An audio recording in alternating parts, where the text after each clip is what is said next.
Howdy, everybody. Welcome to our latest Zoom event.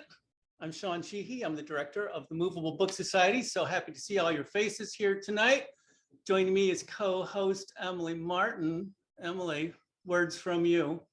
Hello, hello. Greetings from Iowa City, Iowa, where it is a beautiful day and I went for a bike ride.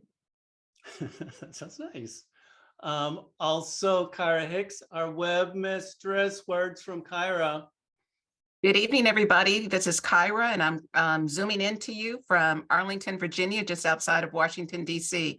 Happy Memorial Day weekend. Happy Memorial Day weekend. And Isabel, who's keeping an eye on things too. A word from Isabel here, yeah. Hi, from Ridley Park, PA over here. Enjoying a hot summer day today. It's nice. Nice. All right.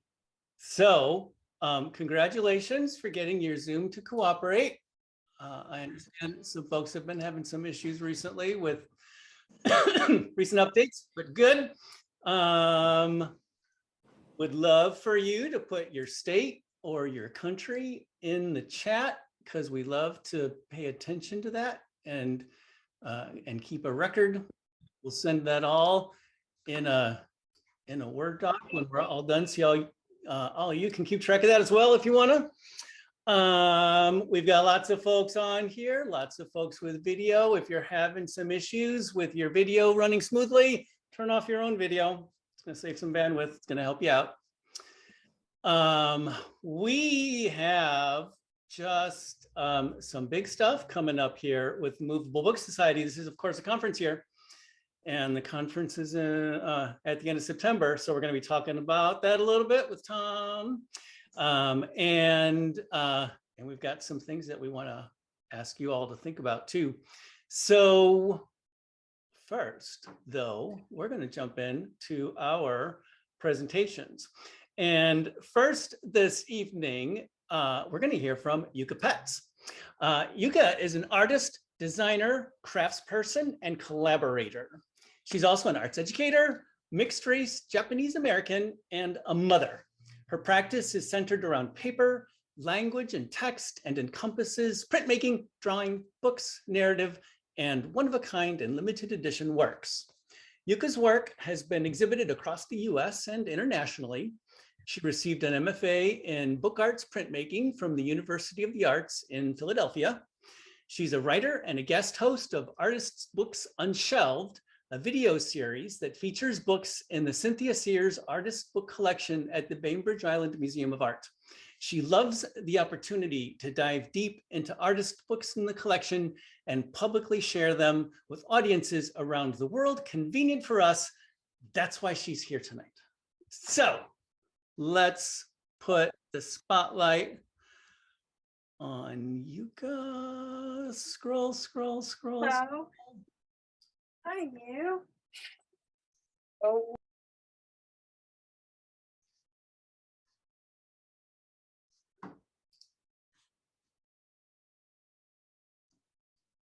Emily, can you give me a hand getting a spotlight on Yuka?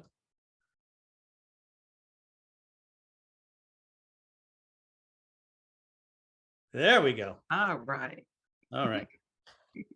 All right. Hello. Thank you, Sean, for that lovely introduction. And hello, everyone. My name is Yuka Petz. I am zooming in from Tacoma, Washington, and I'm super excited to share more about the Artist Books on Shelf video series tonight. So I'm going to go ahead and share my screen. Here we go. And my apologies in advance for these super colorful slides. I just couldn't bear a white background and I decided to just go all in. So lots of color tonight. So I research, write, and host the Artist Books Unshelved video series for the Bainbridge Island Museum of Art. And each episode we feature 2 books from the Cynthia Sears Artist Book Collection. And here is a very lovely picture of the founder of the collection, Cynthia Sears. And she's been collecting since about 1989, before that, but seriously since around then. And we currently actually have about 2,800, almost 3,000 books. My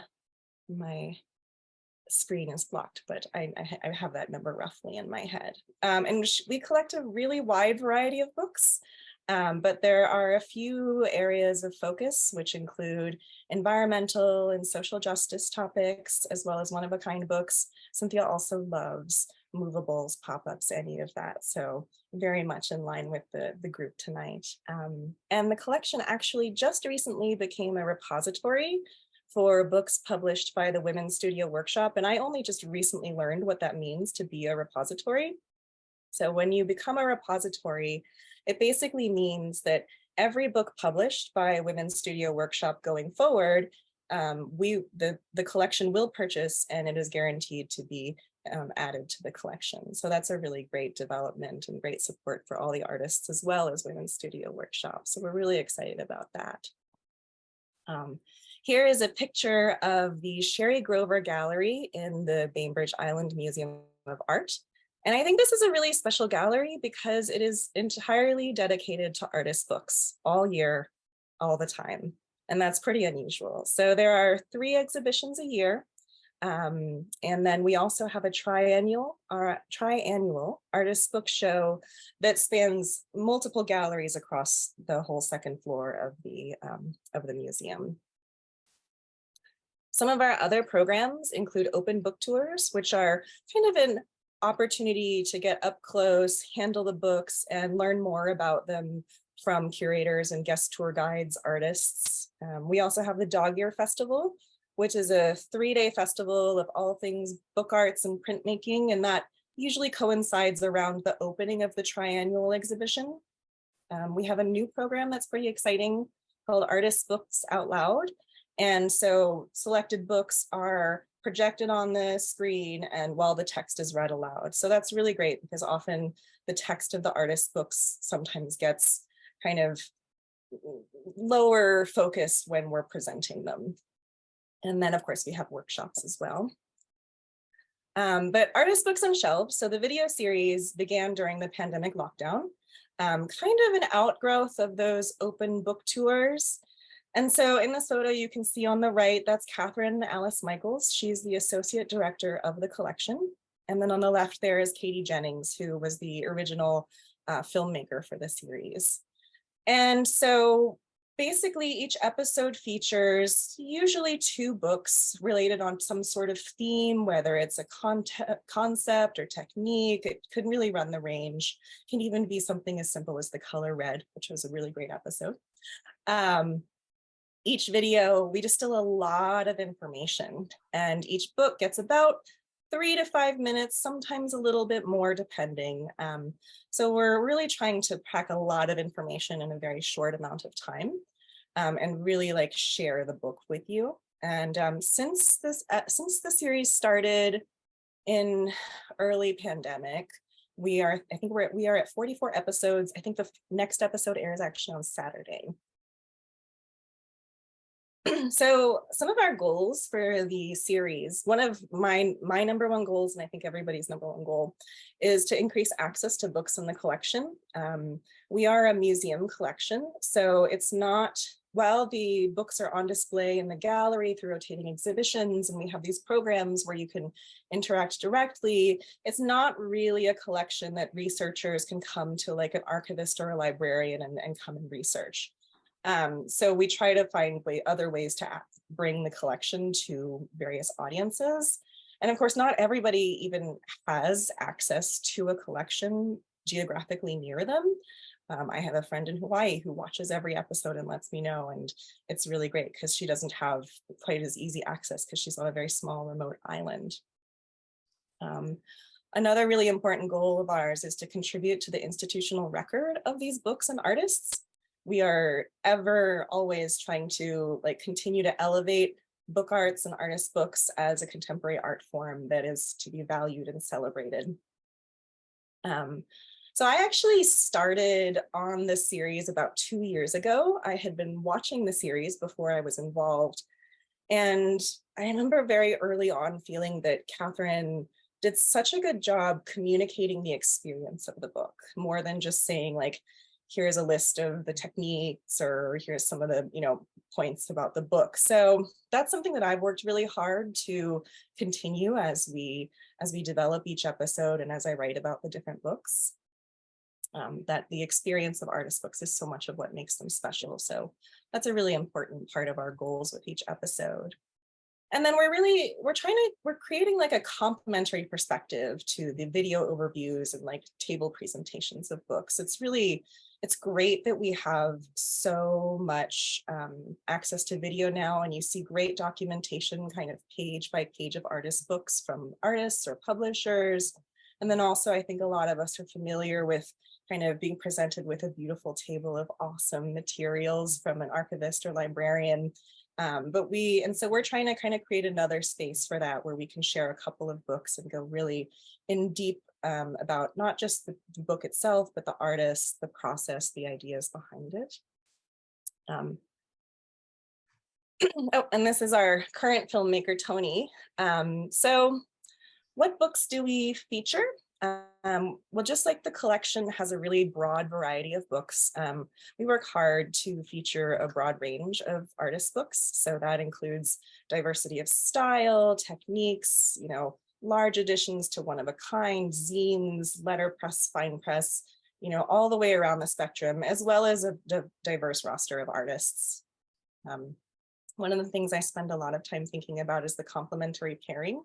So I'm developing around a theme, and I want these books to the two books in the episode to kind of speak to each other.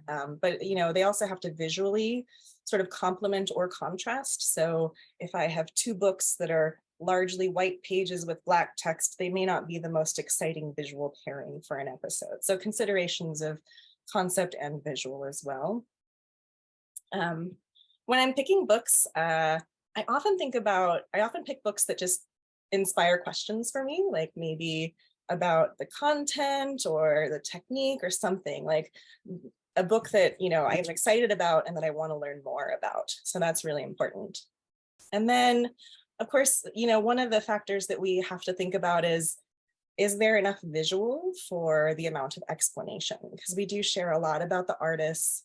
We try to give you the experience of the book as well as background information. Like the hardest thing for me is just picking what information to share with you, because I learned so much and I want to share it all. So can the book support the 3-ish minutes at least of visual? So an episode, just kind of a quick overview of how we create an episode. It starts with researching and selecting the book pairs. So I am very fortunate. I have keys to the collection, which means I can open the drawers and look through the books and kind of see what I discover. Sometimes I'm going in with a specific book in mind. Sometimes I'm just kind of exploring and seeing what I find and trying to find the pairings. Sometimes I'm building from the theme idea, and sometimes I have a book that I really want to feature and I'm looking for a suitable mate for it for an episode. Then I reach out to the artists for permission and can communicate with them for more information.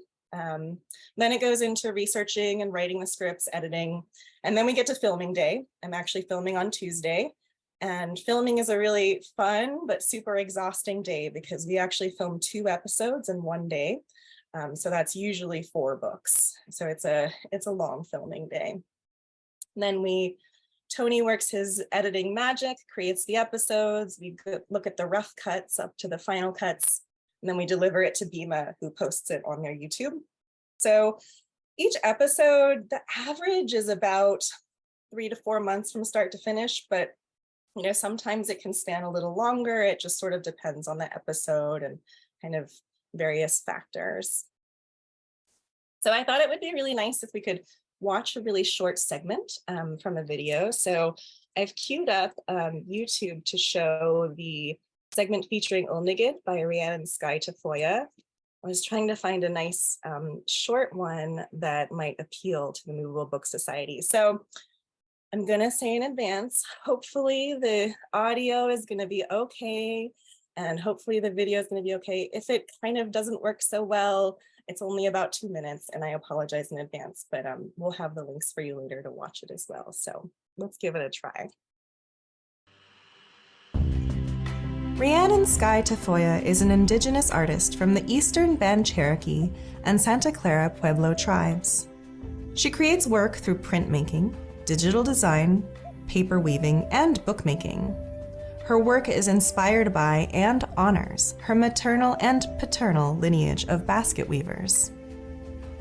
Onigid is a Cherokee word meaning strong. Tafoya created this book to honor her maternal grandmother, whose image appears on the cover. The pages can open in many configurations. When all are standing, they become walls of a basket. The pages of Onigid were meticulously woven from strips of paper while Tafoya was at the Women's Studio Workshop in 2019. She expressed to me her deep gratitude and acknowledgement for the intense work by the community members there to complete this ambitious edition. The design of the weaving is Tafoya's own. It follows a process similar to traditional Cherokee baskets woven with river cane and white oak. Tafoya created this pattern in response to Native artists often being boxed into particular parameters of their work. She was examining how Native artists can stay within or break out of these boxes, and the balance of being true to oneself without exploiting your culture. When Tafoya began developing Onigid, she was not yet skilled in harvesting and basket making from the white oak tree. Weaving with paper turned out to be a meaningful connection between her printmaking and book arts knowledge and the basket weaving process that connects her to her family lineage and tribal cultures. Inside the book is an accordion pullout with a poetic narrative. These are Tafoya's personal memories of her grandmother. The English text is written in Tafoya's voice, directly addressing her first child, who she was pregnant with at the time. These poems deftly capture small moments to speak to themes of home and healing, language, and lineage.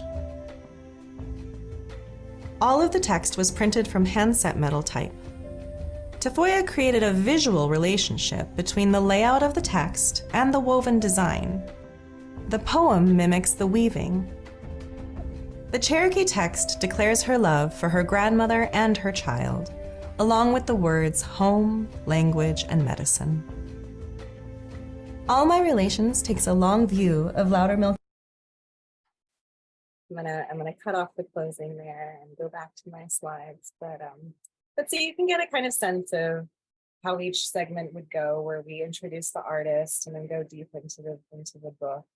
And I just love that piece. And there are a number of, like I said, we have a variety. We really try to cover a variety of books, but there are a lot of great episodes that might specifically appeal to the Movable Book Society members. We have one that features one of Emily's books. We have a great one from Chandler O'Leary's Views of Mount Rainier.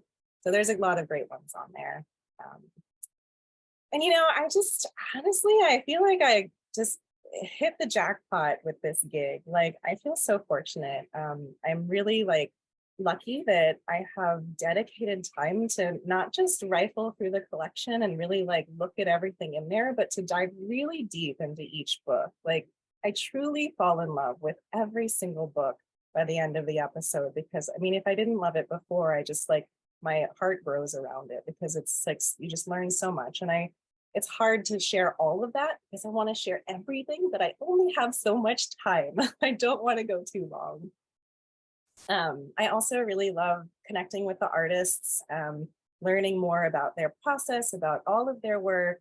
And I also, it's a great thing to be able to be the person to send a good news email, hey, we want to feature your work in a video. I love those days that I get to send that email. And then, one of the most important things for me is creating another avenue for people to access and become familiar with the work. Like, my work in the book arts community when I was living in New Orleans years ago was very much about creating access, more and more access to the artist books that get made. And as years go on, that's something that continues to be really important to me. So I feel really fortunate that I can contribute to that through these videos, and just keep building the resources. So if you're interested in watching, you can watch all the episodes on the Bainbridge Island Museum of Art's YouTube channel. We have new episodes on the first and third Saturdays, not Thursdays.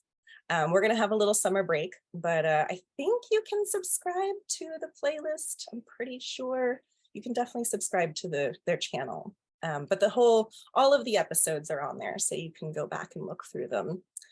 And yeah, so I appreciate you letting me share more about Artist Books Unshelved. I don't know if we have time for questions, but I'm happy to answer if there is time. And you all will remember that a couple of years ago, we showed Tafoya's work. She joined us here on the program, shared some of her graduate work, that giant pop-up room that she made. So cool. So great. It was so great. A number of very enthusiastic and eager folks writing in the chat saying, how do I see more? And of course, because Kyra's here, she immediately told them where they can see more. So it's covered. It's covered. Oh, thank There you. is a question that has come in as to how one might try to get their book purchased by for the collection. Do you have a submission Sure. process? I know Cynthia does go to book fairs and that sort of thing, but Yeah, so I will say at the outset, like I'm not involved in the purchasing. I really work with what's already in the collection. But yeah, Cynthia and Catherine do go to book fairs. You know, we're all really looking around all the time. If you know, you can certainly reach out to Catherine and you know, send a prospectus, send some really high-res, excellent images of your books. And I don't know if I have her email in like in a web form or anything. There's no web form, but you know, you can certainly reach out. You can definitely reach out to us through Instagram, and I can get that link, as well as you know, you can certainly just reach out to me and I can connect you with Catherine if you want to. And I'm the easiest person to find on the internet. There is no other Yucca Pets, so you know, you won't have any trouble tracking me down. But yeah, sorry, go ahead. Kyra just threw the staff directory in there. Oh, look at that. And also, it's quite possible in mere seconds. Oh, there it is. Y'all are amazing. Kyra. Kyra. Kyra, you are amazing. Thank you. Good. Emily, anything else? No, I just want to say that the info for subscribing is also in the chat, and we always save the chat and you get that information, so you don't have to frantically scribble things down at the moment. So you will get that information. And I just want to give a little personal testimony. When Yucca was featuring my book, Desdemona, it's really fun, the sort of questions that she asked, and you know, she really does dive deep, and I know Catherine did that as well when she was doing them. That it's a really interesting process. And all of you makers out there, I encourage you to take process shots, because you could wanted to see those. Yes, take those process shots. If you have a couple little videos, we love those too. So yeah, document. And Beth in Maine mentioned that she has seen all of your sessions. Oh, thank you. Sweet. All right. Let's talk to Tom. I'm going to say a few words about Tom. Tom Balbo has spent most of his life in and around Cleveland, Ohio. He received his master's degree from Syracuse University's College of Visual and Performing Arts in 1980. And Tom was awarded a Syracuse University Fellowship Grant in 1979 and a Ford Foundation Grant in 1980. Tom's earliest work was primarily in ceramics and printmaking. As his interest in papermaking grew, his work turned increasingly towards expressing his artistic creativity in this area. In 2008, Tom, along with other local artists, founded the Morgan Art of Paper Conservatory and Educational Foundation in Cleveland, Ohio. Presently, Tom continues to work in paper, printmaking, and ceramics, dividing his time between creating in his studio gallery and as the artistic director at the Morgan Conservatory. So we are planning on the Sunday post-conference for some visiting time at the Morgan, and Tom is going to talk about the Morgan. Tom, it's all you. Okay. Well, welcome everybody. This is my first real meeting with the Movable Book Society. I'm extremely impressed that you have, I don't know how many, 70, 80 people showing up on a Saturday. Here it's an evening, but also the professionalism, the people I've seen, names that I've known, and wow, what a group. I think, so, you know, I just found out about it from a friend of mine, Tony Williams, who's on the board at about a month and a half or 2 months ago. You guys were coming, and I'm like, well, we need to do something, no matter what it is, whether it's demos or showing you around at Morgan Conservatory, and also if it's possible to have time to go through my studio, which is a block away from the Morgan. So we could walk over there easily, and people, you know, I hosted people back in 2012 with IAPMA, which was International Association of Hand Paper Makers, and at that point was Dart Hunter, which is now North American Hand Paper Makers, I believe, acronym. So we had quite a nice turnout there, and a few of you, I'm sure, have come through. I can tell you that my studio is a lot more crowded with stuff. Julie Chen could tell you that. But it's interesting, and I'm putting together a periodical library reference kind of thing in my studio on the 5th floor, and just recently acquired from Bill Drendel, who many of you might know, and he gave me 6 or 7 boxes full of movable books and all kinds of things. So those might be of interest, that type of thing. But I really want to invite people to the Morgan to see it, people that haven't been there. And I know you've got, from what Sean says, you have, you know, quite a busy schedule, and Sunday seems to be the, you know, the day. Like sometimes people leave, that kind of thing, but you're all welcome to come over to the Morgan, and as we get an idea of numbers, but we'll handle whoever, how many or whatever can handle on that day, that Sunday, and for however long. But it fits in our time frame really well. And this is our 15th year, our anniversary of 15 years of programming at the Morgan. So we're doing a lot of different things. We've had an open house, we've had shows, we've got the artisan resident right now. We have the triennial hand paper making.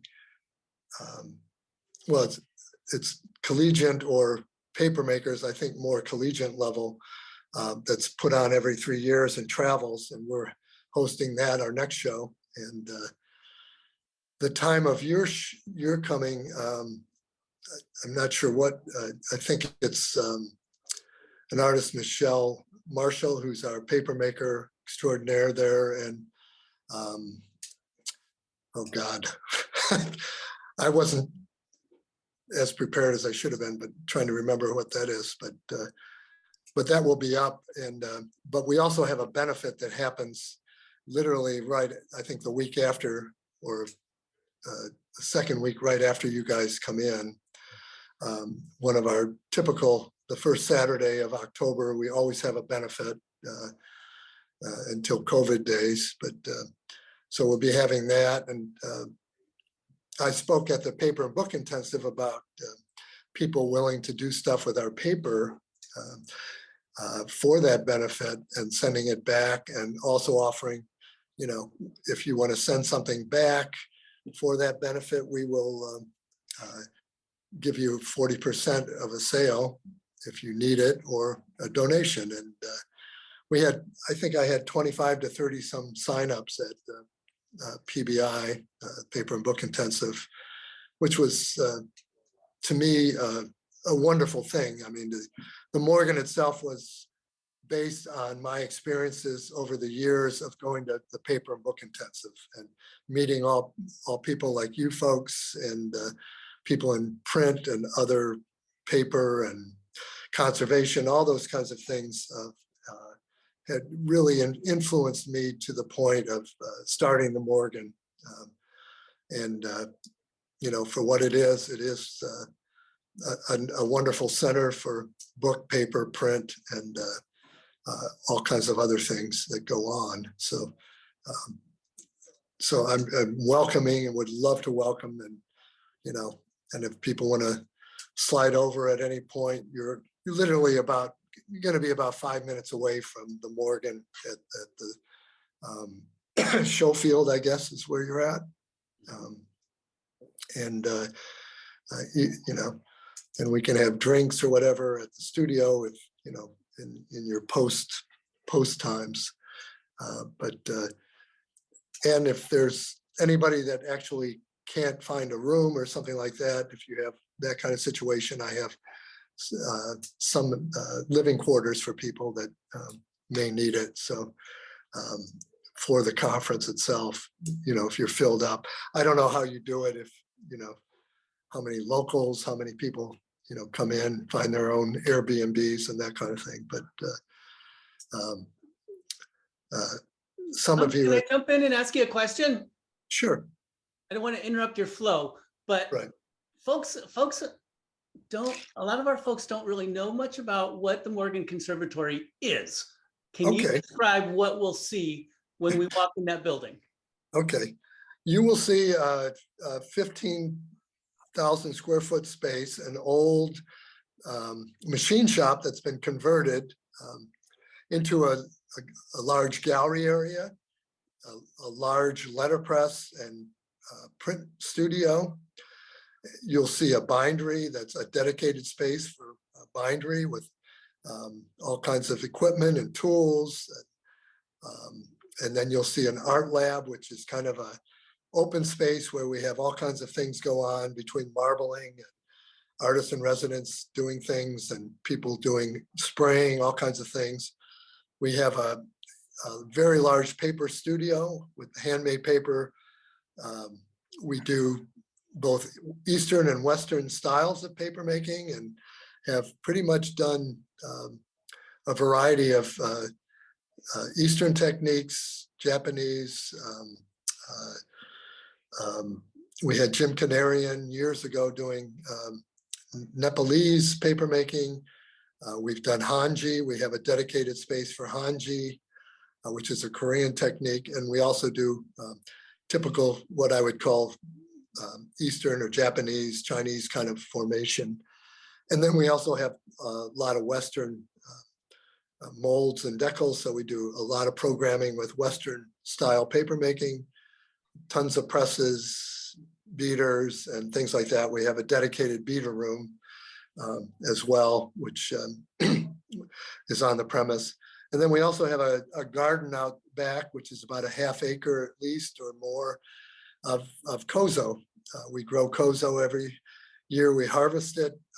It's 2 Japanese varieties that we, from the Eastern and Western provinces, I believe, that Tim Barrett gave us the root cuttings, which I started planting in '07 when I first started doing the paperwork and all the ideas of starting the Morgan.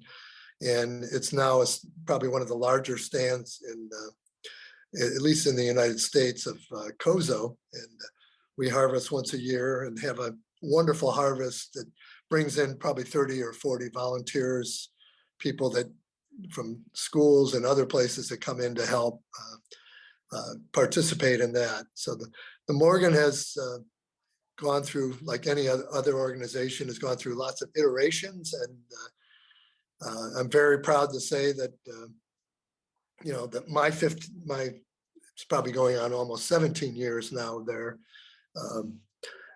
Very proud of what it has become and extremely thrilled that the amount of people that have helped put it together, the amount of people that, you know, through the years a lot of people like yourselves that have contributed, have been part of our auctions, have been part of our teaching. I know Sean has taught, Emily has taught.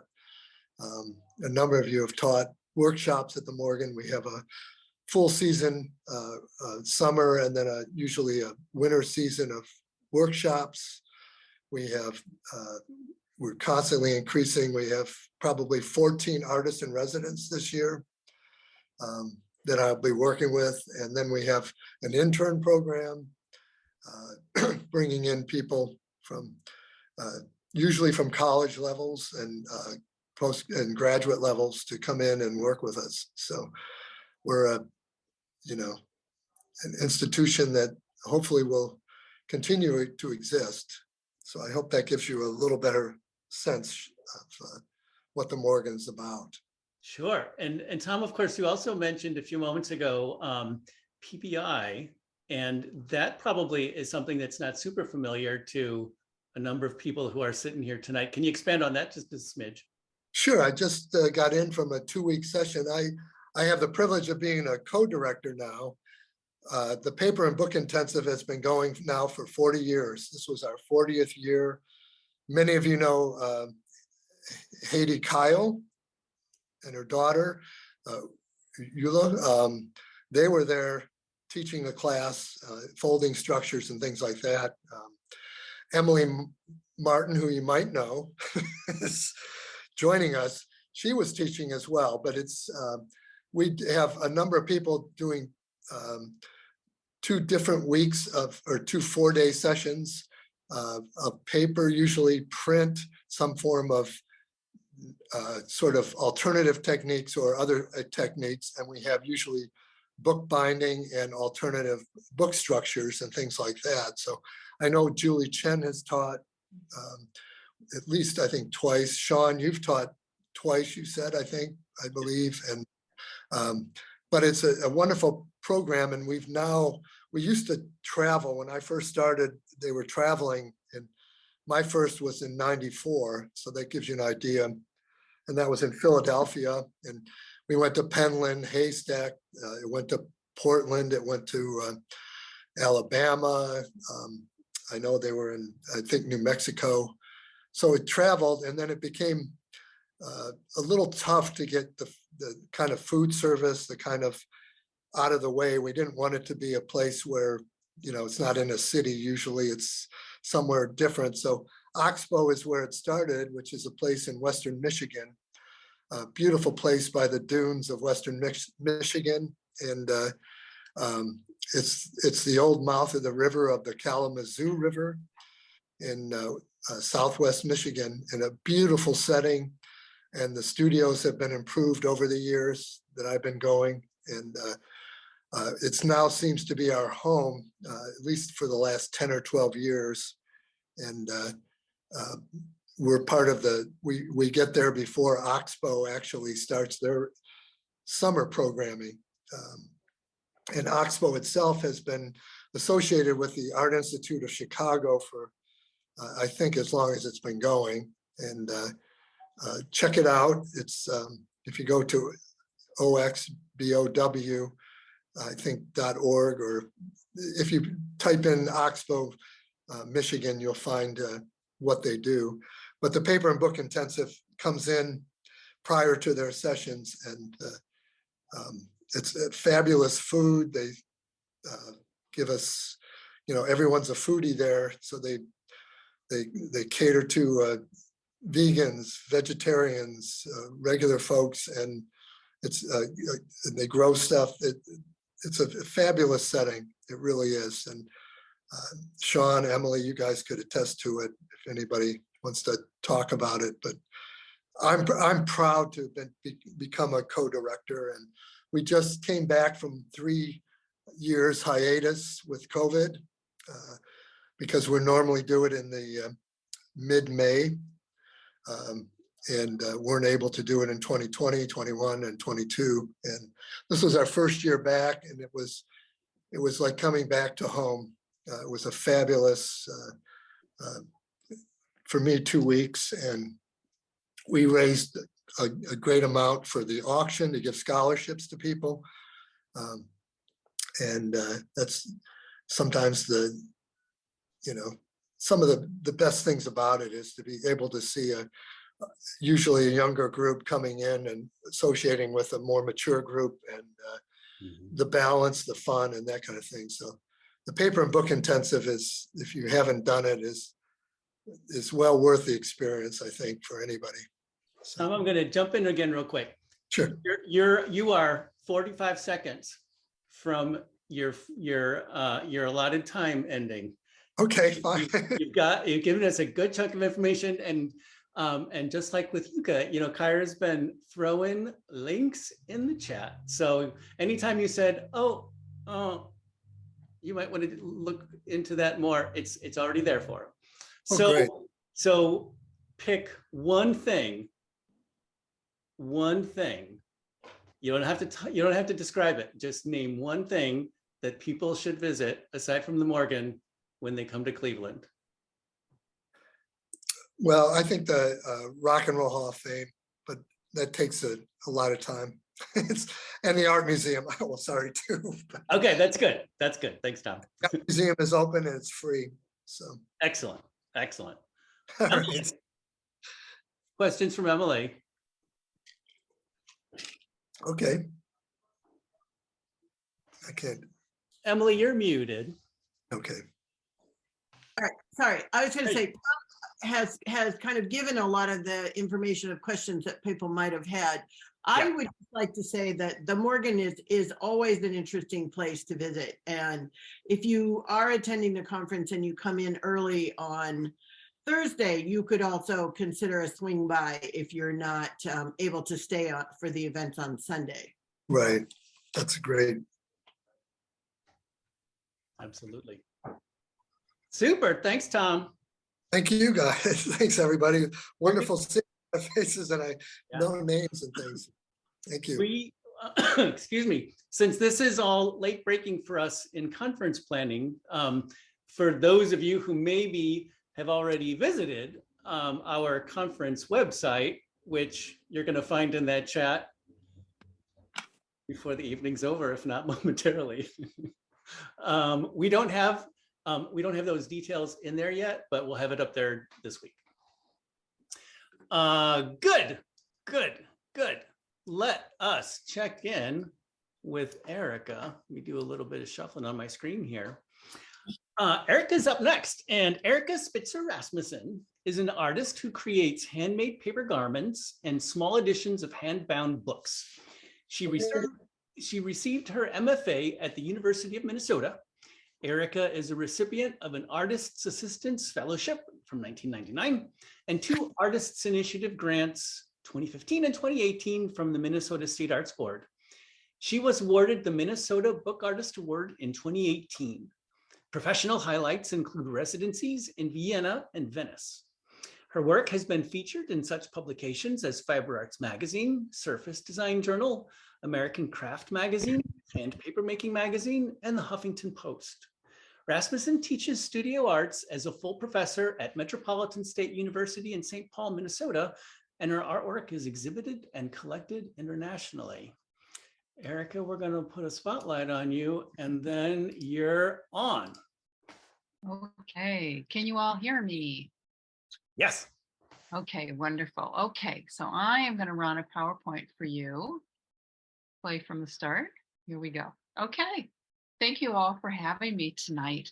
I'd like to start this evening by telling you about what led me to the book arts. Hopefully you can see my image on the screen now. That's me in front of my paper shop.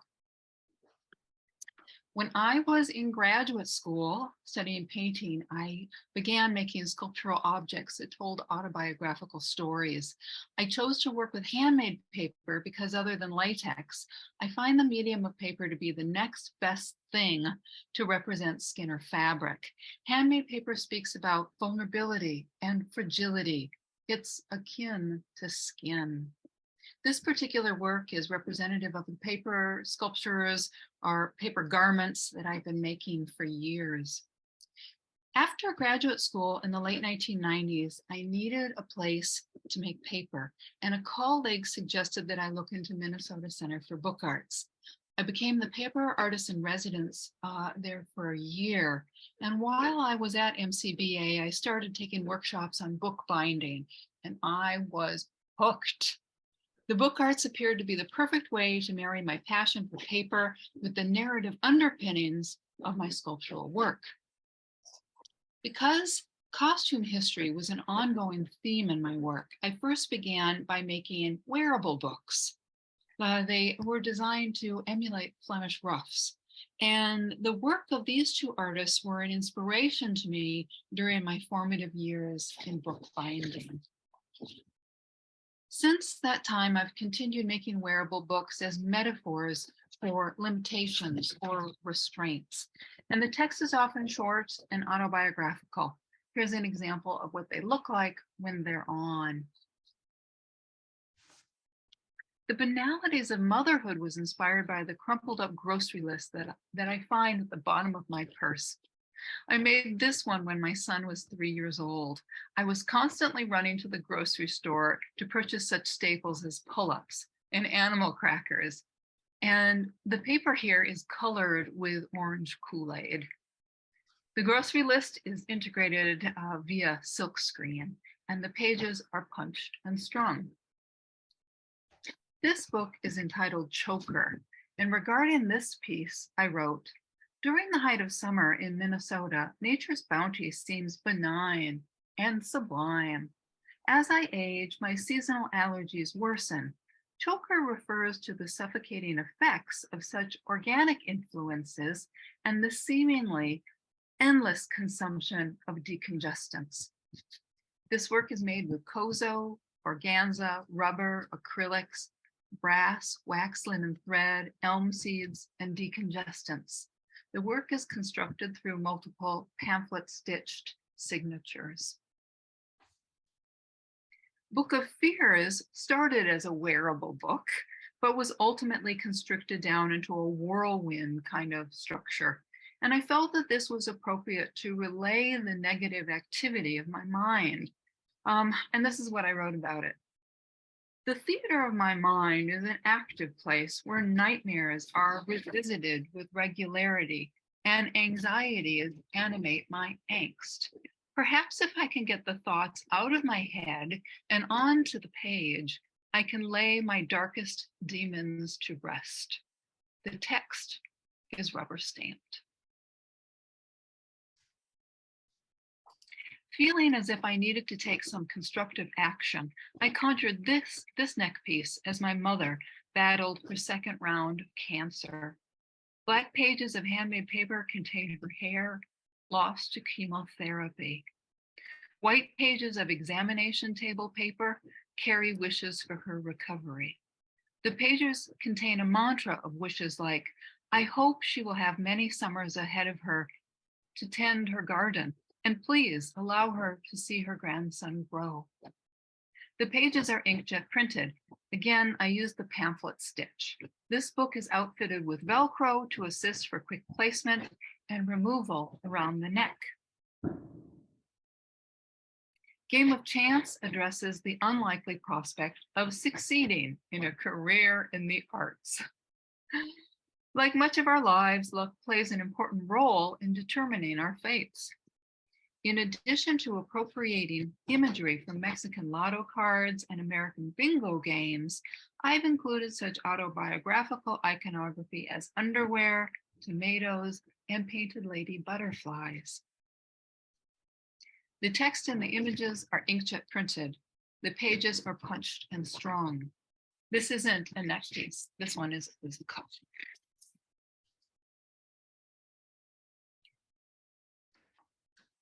Occasionally, a particular project calls for a form other than a round structure. And this is the case with this work called Irons in the Fire. Here's what I wrote about the piece. As a professor, gallery director, exhibiting artist, and mother, I don't have time to iron clothing, but I have plenty of irons in the fire. In English, the phrase often has negative associations, meaning that an individual has too many tasks to accomplish.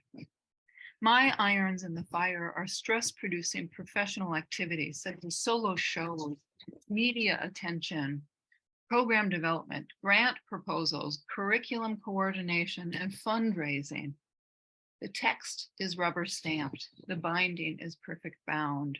The edition size here is 3. This work is called Traumatic Book.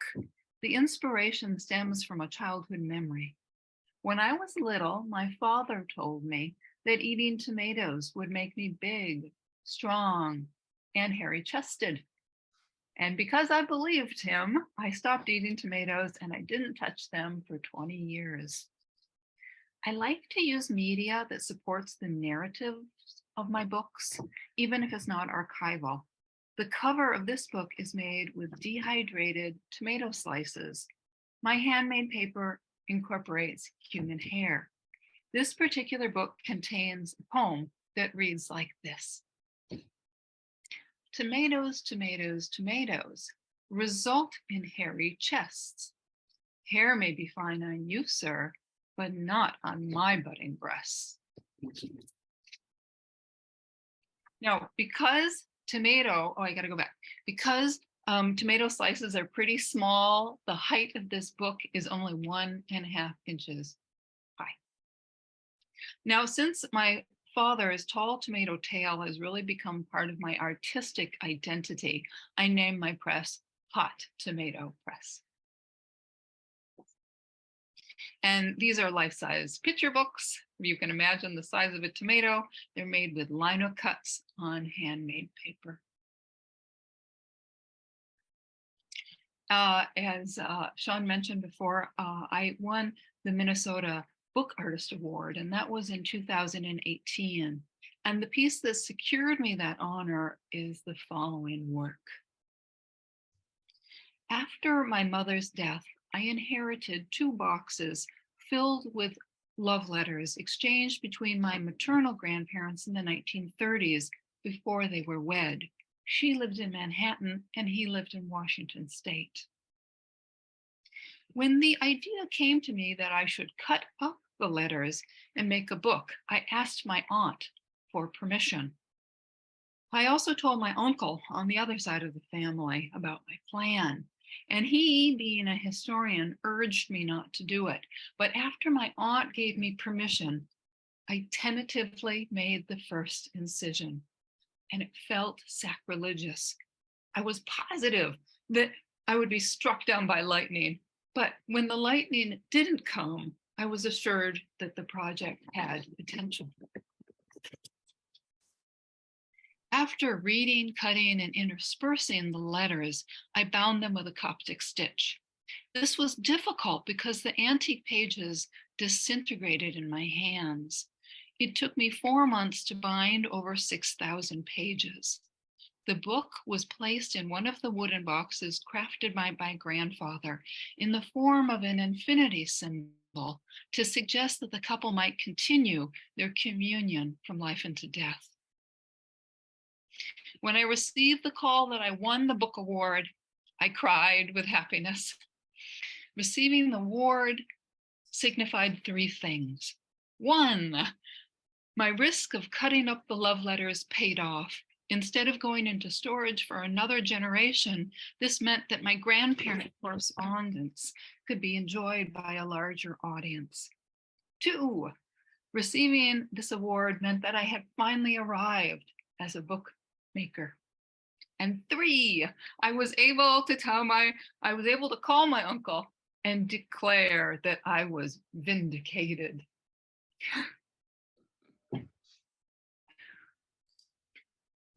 Respiration Incantation is a wearable book designed to remind me to breathe slowly and regularly when I'm feeling anxious. The text within, which is rubber stamped, reads, breathe in, breathe out. Here are 2 more examples of recent round wearable books. They measure 14 inches across. The text here is also rubber stamped. And like my other wearable books, these are just editions of 1. Now, although I can make conventional rectangular books, the projects that I get most excited about are my sculptural endeavors that push the boundaries of what we might consider book arts. These seed-like shaped books were conjured during the darkest days of the COVID-19 quarantine and the social unrest of the George Floyd murder case.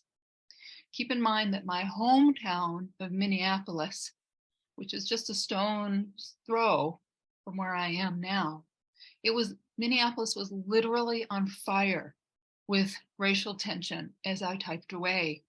Each page contains a quote about hope by visionaries such as Martin Luther King Jr., or by such folks as Martin Luther King Jr., Emily Dickinson, and Desmond Tutu.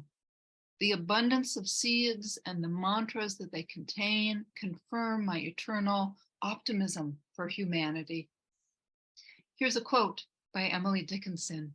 It reads, "Hope is the thing with feathers that perches in the soul and sings the tune without the words and never stops at all." And then here's a short quote by Albert Einstein. It reads, "Learn from yesterday, live for today, hope for tomorrow."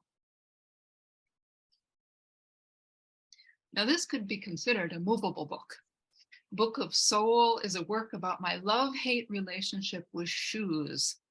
I used a honeycomb kind of binding technique that allows this book to move like a slinky. This is a flag book that I made after submitting DNA tests to 2 national ancestry companies to confirm my national and ethnic background. Shortly thereafter, I started receiving inquiries from potential cousins from across the globe. One inquisitive individual made an impressive case that calls into question my paternal lineage. Each sealed envelope contained portions of the correspondence regarding this development. I call it the secret of the one-eyed man because the gentleman who may very well be my paternal grandfather lost an eye in a duel in Austria during the beginning of the 20th century. My grandmother, a Viennese ophthalmologist, allegedly treated him for his injury. And that brings us to my current project. Thoughts About Pots is a different open edition artist book series that features quotes by my late stepfather, Warren Mackenzie. The series is a tribute to Warren, who taught ceramics at the University of Minnesota for 37 years. Some quotes are humorous and some are solemn. The handmade paper contains bits of Warren's clay-covered overalls that were salvaged from his pottery after his death. The text includes references regarding Warren's first wife and his mentors, Bernard Leach and Soji Hamada. The no 2 books are the same. So there are many, many silhouettes coming soon in this series. As I age, I find it increasingly important to tell family stories, but whatever the inspiration, my work begins with handmade paper and ends with carefully crafted and unique objects that I hope will be cherished by others for generations. Thank you.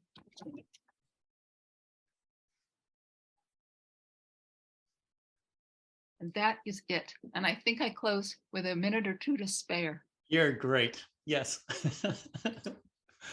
And there is one question which the asker wanted to make, hope this was not impertinent, but wondered if you photocopied the letters before you cut them up.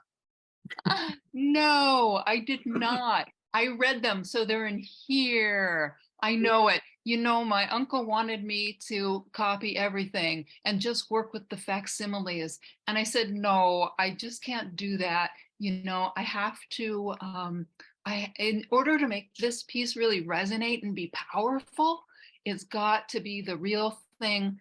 But the good news, Emily, And the asker is that I still have a whole nother box of love letters from my grandparents. I only used half of them to make that 6,000-page book. Nice. And I think the asker was not thinking that you shouldn't use the originals, but just that you would keep the texts in the Yeah, photograph. yeah, Anyway, yeah. we I have didn't. lots more to work with. Yeah. Technical question, Erica. You talked Yeah. about the pages being really fragile. Did you Yeah. somehow treat them or back them when you were sewing to kind of stabilize them? No, I didn't. So it was that early 20th century stationery. It was not high quality paper. So it was super fragile, and some of them ripped and I just had to discard them. And then, but I would say 85% of them were strong enough. And this is a book that I won't send out for exhibitions unless, I can't like ship it because it'll be, tossed about.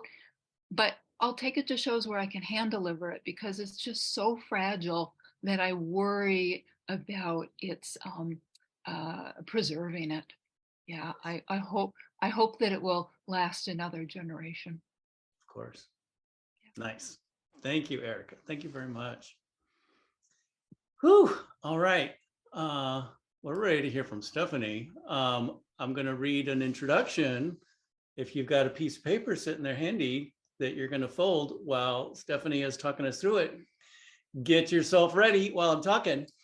Stephanie Wolf works with text, textile, and the book form, creating both 2- and 3-dimensional art on themes of weather, science, history, and rural life.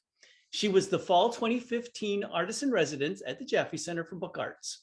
In 2013, she was awarded a Creative and Performing Arts and Writers Fellowship at the American Antiquarian Society. Stephanie's years as a book conservator at the Dartmouth College Library provided her with knowledge in the history, construction, repair, and care of a wide range of library materials, from books and manuscripts to maps, scrapbooks, and other objects. As a longtime teacher of book arts to college students and others, she enjoys sharing her knowledge from bookbinding, book conservation, and fine arts to help people transform their ideas into tangible creations. And those things, Stephanie, need a container. Cue Stephanie. Cue Stephanie's camera. Do you want your face first or the camera first? Actually, I'll just say you can switch me to my hands in a minute, but I just will say thank you so much for inviting me to share this project. And it's been wonderful to hear from everybody tonight and to see all the beautiful work and hear the stories, and all of that has been terrific. So thanks so much. Yeah, so let's go to the demo camera, if you would, Sean. And what I want to make sure is that this is the handout that was sent to you. So hopefully you got the link to get that, and this might be helpful for the future. And you might be able to even look at it tonight if you have trouble following along. So one of the things that I wanted to do is, when Sean asked whether I wanted to present, I thought, sure, but what I thought would be most useful was to be thinking about some kind of structure or enclosure that could be used with any kind of item, but a movable book or a volvel, which I've been teaching volvels.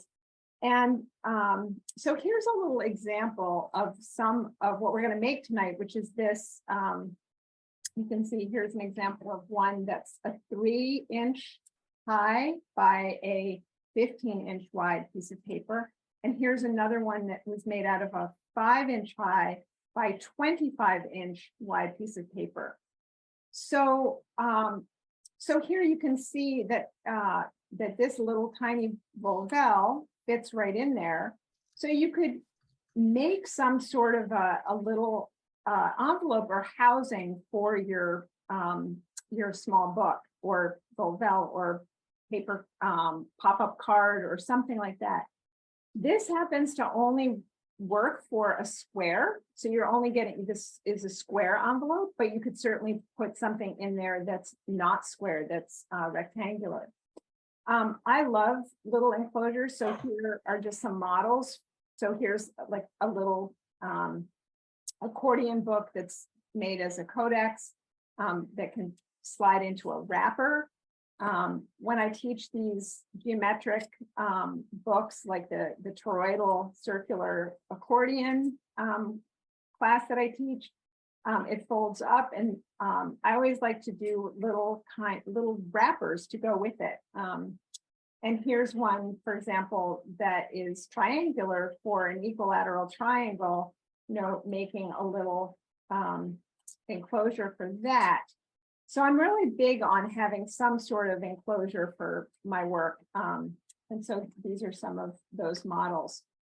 And here, for example, a little octagon book or a hexagon book, that could fit, because it's so thin, it could fit into something like that as well. So why don't we go ahead and get folding. So the Sean had sent out the information about the formula for this. So just always keeping in mind, we're going to have 5 panels. And so we want to have a square. So the formula is that whatever the height is multiplied then 5 times to get the width of what you're using. So I'm going to demo this. Actually, I will demo this with a shorter piece of paper so that you can see both sides here. So this is my 3-inch high by 15-inch wide piece of paper. So are we ready to go, everyone? All right, so what we want to do first is we're going to fold this into a 5-part accordion.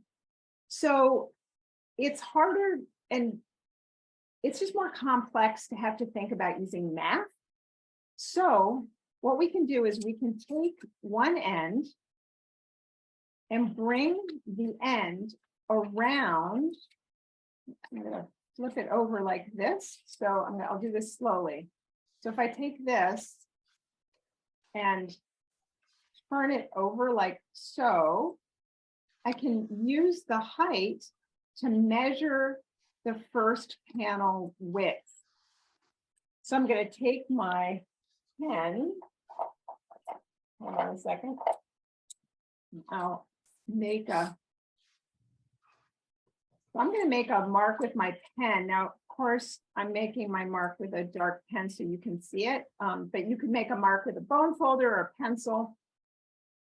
So that is the first place we're going to make a fold. So we're going to make that first fold there, and I'm going to fold this under so that I can back fold at this mark there. So I'm going to just line up the bottom to the bottom here. And I'm going to score that. I'm just going to use the back of my fingernail, but you certainly could use, a Teflon folder, or you could use a regular bone folder to do that. All right, so once we've got this one folded, now this is an easy 4-fold accordion. So we'll take this. So we're going to ignore this panel right here and fold the rest of this as if it's not there. We're going to take this far piece, bring it over to that folded edge, and we're going to clamp down, take a soft fold here. And then I'm going to rotate it because I'm right-handed, and I always like to have, picking up my extra piece at the top with my right hand. So I'm going to bring that over to that folded edge here.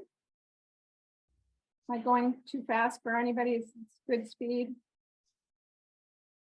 I hope.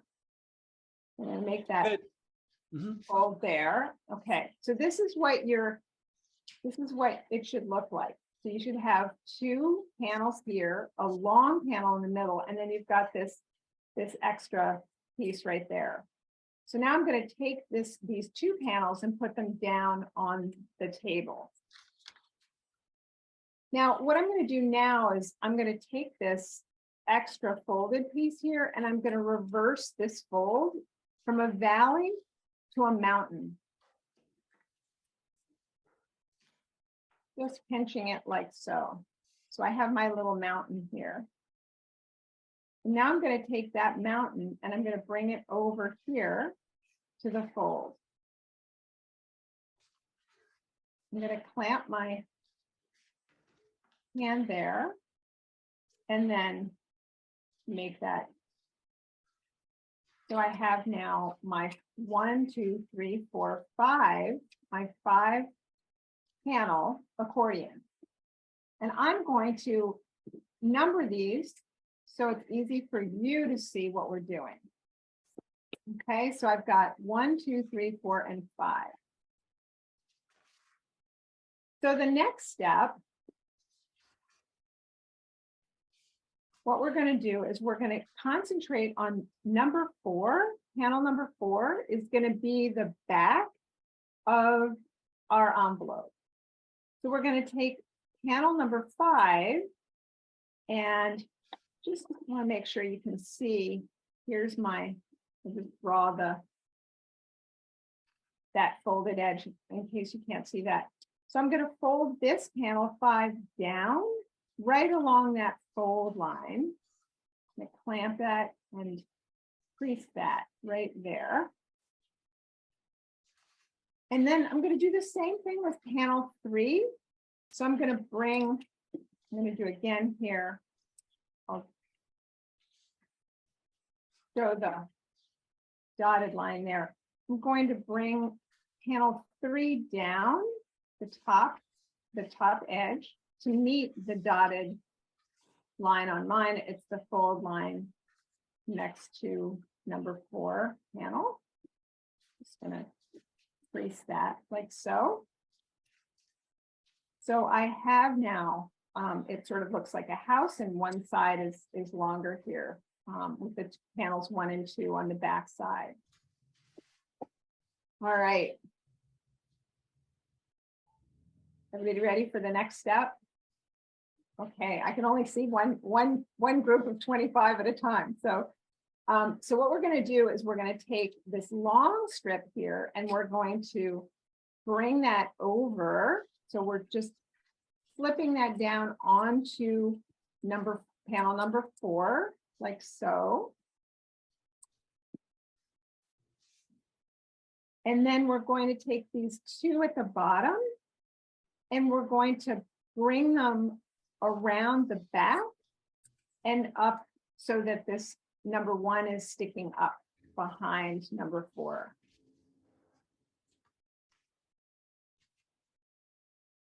And then we'll take number 1 and tuck it in on top of number 4. Like so. And then we've got the last thing to do is we have 5 right here. We're going to take that and tuck it under this diagonal right here. Like so. And sometimes it takes a little bit of play, and a micro spatula can be a really great tool for helping the tip of that triangle fit all the way in there and tucking that in, and then using a folder to get everything, all the creases nice and tidy is a great thing. So that's the envelope. So it's really not, it's not a super hard folder, but I want to tell you a couple of things that you might like to think about when you're making this. And I'm going to do another really quick demo with this, because I want you to see what it's like if you have a second sheet and you want to fold it again, feel free. But I want you to see if you have paper that has image on one side and no image on the other, or let's say you had paper that was 2 different colors. So you might want to think about that as you're working with this. So with this much bigger piece of paper, I'm going to do the same thing. And then I want to also show you, I'm going to mark the 5 inches high. So again, creating here some kind of place to make a crease, that mark, so that you know where that mark is. And then folding this into a 4-panel accordion. Right, so we're just doing that. Flipping this around, folding, flipping that over like so, reversing this fold, and then bringing the mountain up over.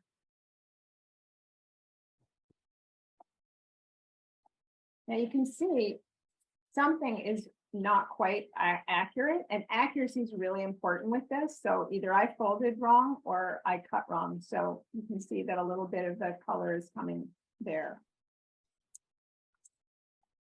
So if I've got my panels, let's do this. Right, 1, 2, 3, 4, and 5. If I go to panel 4, I'm going to do my triangle here. Number 3, I'm going to do my triangle here. Let's see if my slightly inaccurate cutting or folding is going to make a problem. You'll find out. And then I'm going to fold this over. Right, so that gives me the color on the front, the pattern. If I flip this back up and then tuck this in, it's hiding all of that pattern. So it's a little bit tricky using something, I think, with 2 different patterns if you want the patterns to or with just pattern on one side if you want the pattern to show, and then taking that last piece and tucking it in here like so, and just adjusting.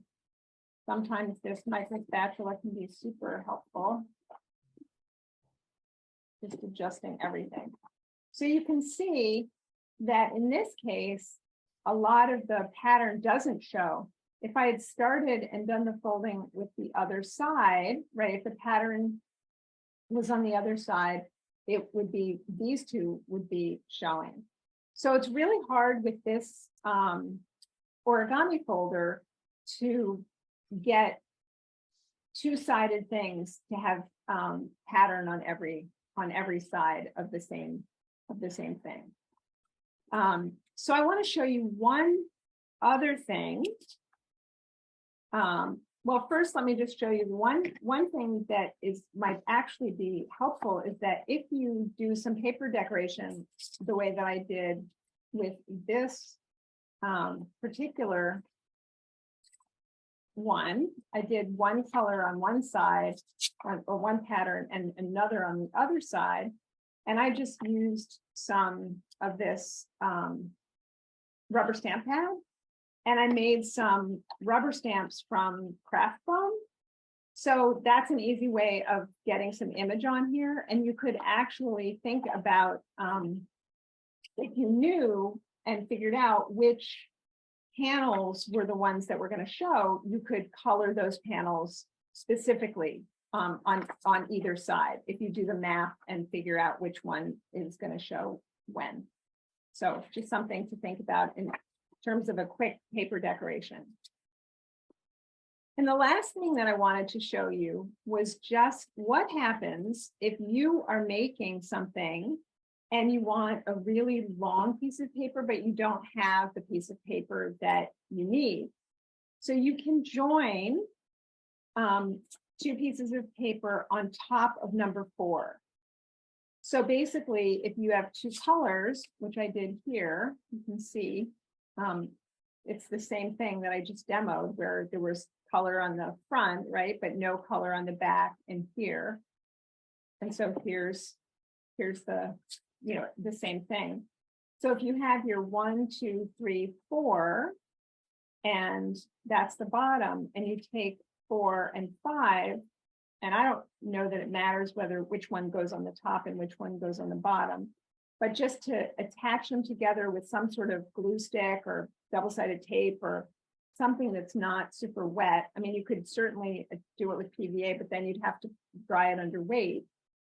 But you could then extend the paper to make it wider and to fit something that you wanted particularly to have the paper be a certain way. The last thing I want to just mention is it is also possible, and you'd have to play around a little bit. You could get in the weeds a little bit to talk about tonight. But if you wanted to make this a lot stronger, you could probably put in a small piece of card in here to make it a little bit stiffer. But what I would probably do is I would probably make it be somewhere maybe 1/8 of an inch smaller all the way around. You'd have to do some tests to see exactly what the tolerance is on the sides. But you could stiffen the back, and you'd probably, what I would do is I would put it in back here, so it's caught in between these two places there, and tucking that back in and over. So aside from if you want to get a perfect square, cut really accurately your paper, and just practice, and you'll get the steps. So does anybody have any questions?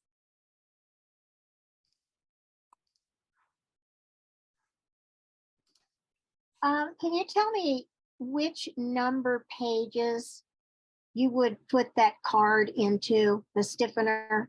Sure thing.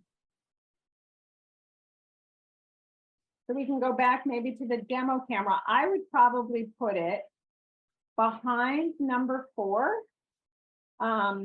So here, so if we're starting, so here's the whole line, right? 1, 2, 3, 4, and 5. So these two come down. We fold this one over. So I would probably put it behind 4, between 4 and 2. So this is here. This is Okay. 4, and that's 2. Okay, great. Yeah, so give it a try. The other thing I will say is that you want your folder to be slightly bigger than your item, especially if it has thickness, because it won't fit so well.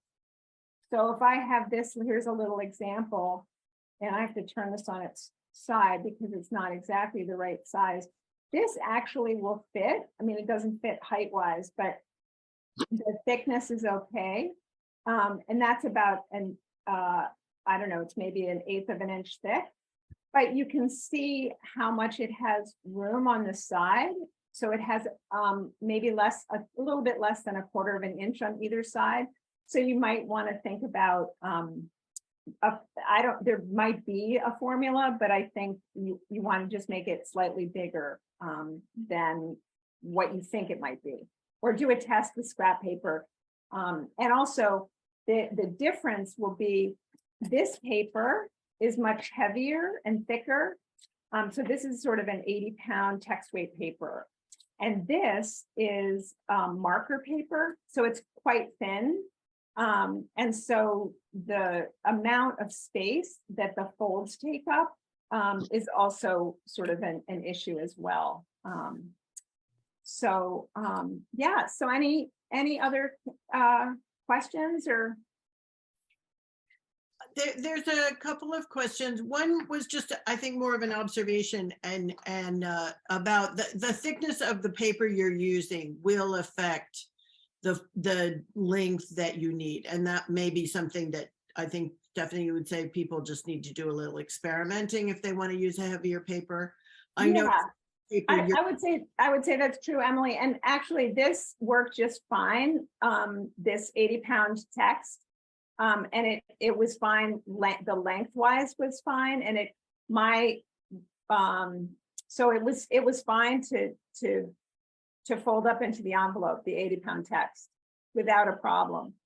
Yeah. So but I would definitely experiment before cutting a lot of sheets to do like an addition or something. I would definitely experiment with one piece and see, and then make your addition after you know it's going to fit. Yeah, well, you should do that for anything. Of course. There's another question about what camera you're using for your presentation. A lot of people are very impressed with how easy they can see what you're doing. Well, it's actually it's a phone. It's a what is it? I think it's a Google Android phone. It's my son had an extra phone, and that's what it is. It's a Pixel phone. I think it's a Pixel 3. Okay.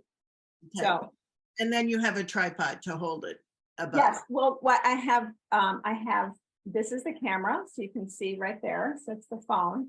And then I have a little light here, right there. And I have 2 microphone stands. I can't actually see what you're pointing at. Oh, sorry. Screen. So that's the light, and I think, yeah, no, right here, you can see it. That's the phone. It's right here in the screen. But anyway, I have 2 microphone stands for overhead. And they're just the Amazon Basics microphone stand, $20 or something, and it works great. With a swivel head and a phone holder at the top. So that, that holds the phone. So yeah. Works really well. Kyra has put in links to Stephanie's website. She's also going to be teaching, I have to scroll back to it, circular accordions workshop for the Jaffe Center. The link for that's coming up June 6th. The link for that is in the chat as well. So that's what it is. And I've got to give a shout out to Ken Leslie, because he's another Vermonter, and I learned this like, I don't know, 25 years ago or something, whatever. And it's a great fun structure. So that's what we'll be making. all right, cool. Thank you, Stephanie. Thank you. Lovely. Yeah, great instruction. Need to figure out what I'm going to do with it. Glad I have it. Yeah. All right. So we are moments from the end, but like I mentioned earlier, let's talk about the conference for one hot second. It's coming up super soon, September 28th through October 1st. We're going to be in Cleveland. We're very excited about visiting some folks in Cleveland and all the great things that Cleveland has to share with us. This lovely hotel that we've arranged for. Kyra has thrown the link. It's actually right there at the bottom right now. I don't even have to ask. It's anticipated. It just happens.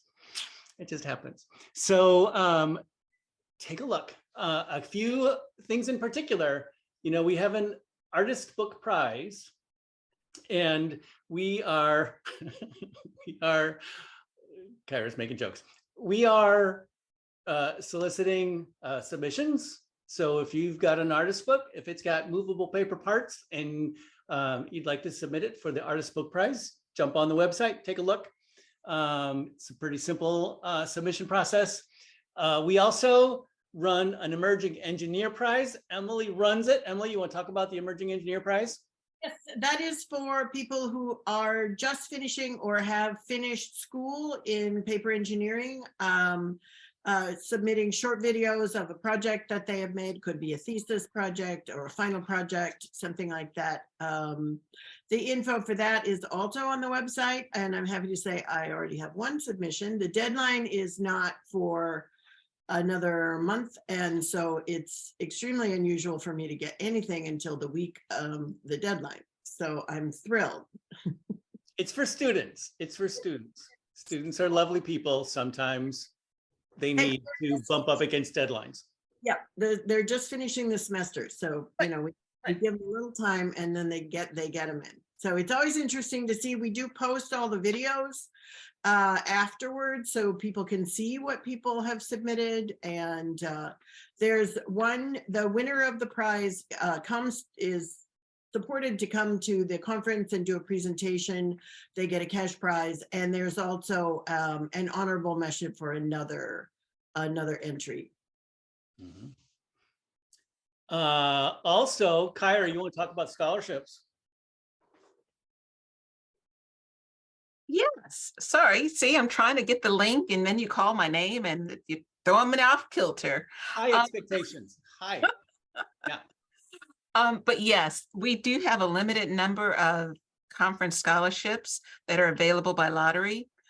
Each of the scholarships will cover the conference fee, 1 year's membership to the Movable Book Society, as well as a $500 stipend for you to use on your hotel or flight. And this year, we are also offering 2 scholarships that are reserved exclusively for those outside of the United States and that will need to travel. And so we'll include a stipend of $1,000 for travel expenses. And I will throw a link. It's on the conference website. The deadline is July 1st. So I know there are people who are listening to my voice who live outside of the US, and I know you would love to come and hang out with us in September. We have some support for you. It goes by the lottery system, so throw your name in the hat. Let's see what happens. Okay, so here's some hot gas, friends. This has not been announced, and I'm only going to half announce it right now. Way back, the Movable Book Society awarded a Lifetime Achievement Award. And then we stopped. And we're going to do that again this year. And we're going to award it to 2 individuals. And it feels fairly solid that both of those individuals are going to attend the conference.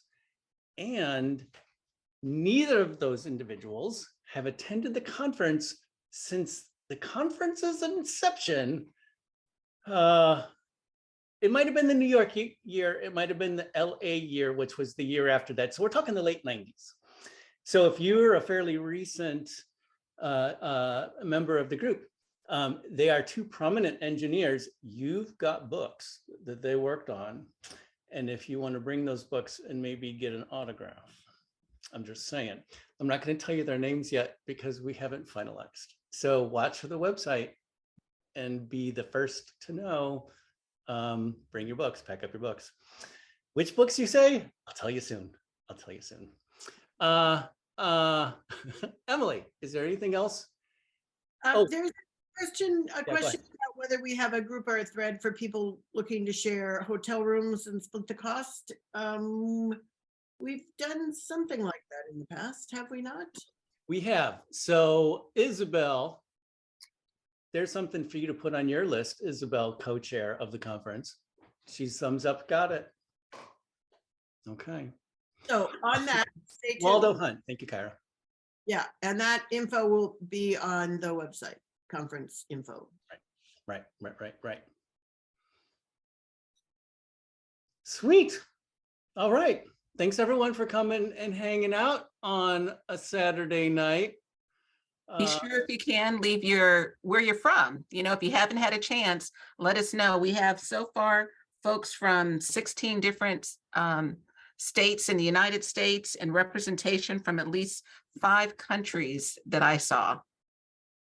Yep, and I think 85 people. And there was something else I was going to say, but now I've forgotten. Oh, and the next meeting, that's what I was going to say, is in August the 11th. Is that right, Sean? 12th?